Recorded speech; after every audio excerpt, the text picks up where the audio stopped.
Anda kembali menyaksikan Net Bali. Dua WNA Iran diamankan tim Opsnal Polsek Kuta karena melakukan aksi kejahatan di Kuta Bali.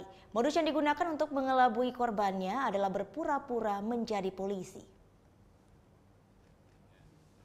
Shirasini Azad dan Shirasini Hussein, dua warga negara Iran ini berhasil dibekuk tim Opsnal Polsek Kuta. Mereka ditahan setelah berhasil mencuri uang sebanyak $1.400 Amerika milik seorang warga negara Cina. Modus yang mereka gunakan adalah dengan berpura-pura menjadi polisi. Saat itu, korban bersama anaknya berjalan kaki menuju hotel di kawasan sentral parkir Kuta. Pelaku yang sudah mengintai korban kemudian mendekati korban dan mengaku sebagai polisi. Mereka kemudian langsung menggeledah seluruh barang bawaan korban.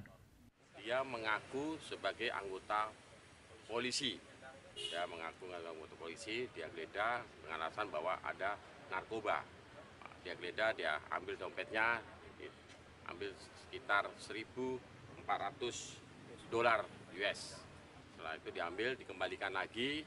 Setelah itu korban tadi itu disuruh balik. Si tersangka langsung mengendarai mobil menghilang. Untuk memperlancar aksinya, mereka menyewa sebuah kendaraan roda 4. Kedua tersangka ini sendiri sudah 1 bulan berada di Bali. Kedatangannya ke Bali diduga memang sengaja untuk melakukan aksi kriminal. Meskipun dari pengakuannya dia hanya untuk berlibur. Polisi masih terus mengembangkan kasus ini untuk mengungkap apabila ada jaringannya yang lain dari kasus ini. Kini kedua tersangka dijerat dengan pasal 363 KUHP dengan ancaman 5 tahun penjara. Surya Sanjaya melaporkan untuk Net.